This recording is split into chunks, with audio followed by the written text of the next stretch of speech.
Hi there and welcome back to another edition of the CEO's Blog. We've got a huge edition, John, and let's kick it off with Chris Garrard. He received one of the highest honours for his services to the harness racing industry. Yes, and well deserved. Chris Garrard, OAM.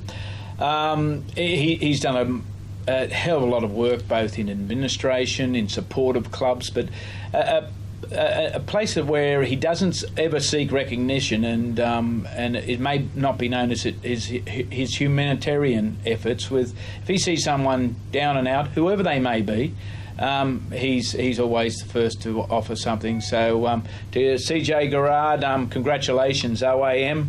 But of course, behind every great man, there's a great woman, and Maureen's there by his side all the way through. Garrard's Horse and Hound.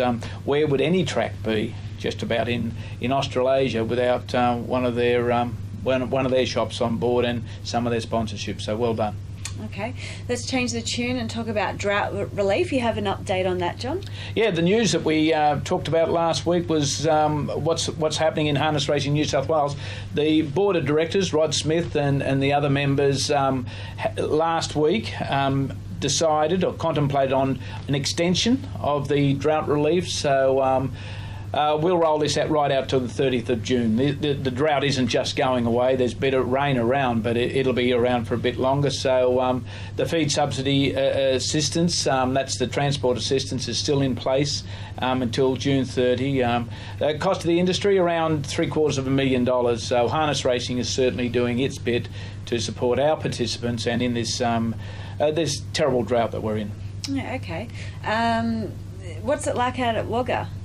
Wagga, there's a bit of green about, but you go a little bit further and it's not so green. But you're more looking at how is the track, and the track's going very well.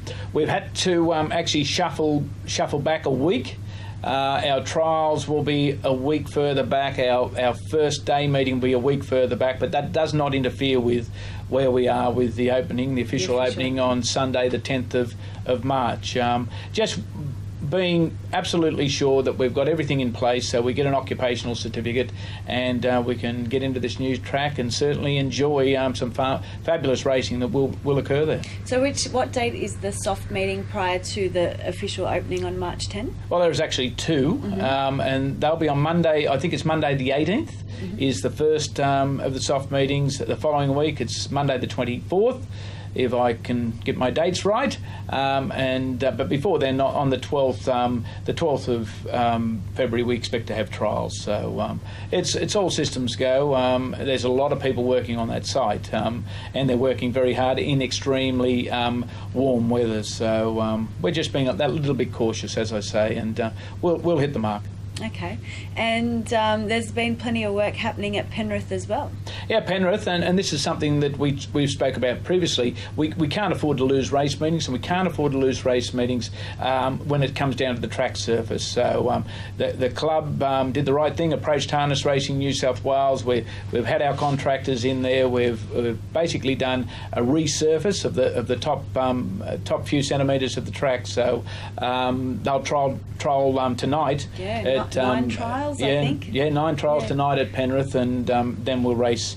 We'll race later in the week, tomorrow actually. Yeah. So it's all good for Penrith, but the surface has come up very well, so we'll find out a little bit more tonight. Yeah, well, talking about not losing race meetings, how lucky were they at Leeton on Tuesday night with the Breeders' Plate? Yeah, well, I took the blame for actually moving that meeting due to the heat, and we had to move the meeting from last Friday to Tuesday, and the storm that hit after race 1 was just something biblical, if anything. So they did very well, and it was a great meeting. Leeton always put on great meetings, and the Breeders' Plate final was something to be seen. I think we've got one really outstanding horse there. Yes, in the Tiger Army, the favourite got the cash. Got the cash, but it was desperate times on that first turn. And in the race call, Alan Wallet simply describes it as just miraculous how it was able to recover and of course go on and win. But yeah, it's a great race. It's a great winner again this year, and we'll move on to the other 2-year-old races as we go forward in the season. Well, the Breeders' Plate wrapped up a few days of feature racing prior to that. We've had a few Tab Carnival Cups meetings. We'll start off with Tamworth last Thursday. Yeah, I'm Norma Jean. Pete McMullen, he came down from Queensland and won the Golden Guitar, so good luck to him. It was busy, as you suggest, and we moved on to June E there, and Blake Jones won the Invitational Drivers, and well done, Blake. He's just the dominant driver down in the Riverina, but he proved it against the city drivers and also a couple from Victoria, so he did really, really well. And interestingly, Conviction for Amanda and Steve Turnbull won the Frank and Edna Day Goulburn Cup on Monday to wrap it up. But really interesting story there. Convictions by For a Reason. For a Reason won the Goulburn Cup. The horse that ran second in this year's edition of the Goulburn Cup was Lieutenant for Allied Express. Lieutenant is a full brother to For a Reason. So the Goulburn Cup was all in the family, and just about everything at Goulburn's in the family, if you're a Day or a Hewitt or Mark Croata, who runs the whole organisation. But a great day. Yeah. All through 3 meetings. Attended by board members. Rod Smith didn't miss any of those meetings, but board members also by Harness Racing New South Wales management, and congratulations must go out to the clubs under all sorts of conditions putting on race meetings, and the Tab Carnival Cups is our flagship events. Well, continuing on from feature races, John, a few of our New South Wales horses headed south to Victoria last weekend, and Muscle Factory flew the flag for New South Wales and won the Victoria Derby. Yeah, Shane and Lauren, they keep doing it, and that's what we want to see them do, winner after winner. When that little horse jumped to the lead and Lauren could run the race against the best drivers in Australia and New Zealand, run the race how she liked it, the horse just won. But to the connections, the breeder, very well done, because under the Breeders' Challenge scheme there's an $11,000 bonus goes out to them as part of the New South Wales Breeders' Challenge for winning a Group 1 race. So right. Well done. Yeah, there you go. So sometimes with those bonuses it can get a bit confusing. You don't know when you're going to get it, so that would be a nice bonus for them. Well, talking about New South Wales horses raiding interstate features, Tiger Tara and Our Uncle Sam are headed for the Hunter Cup this Saturday night at Melton. Yeah, the two favourites too.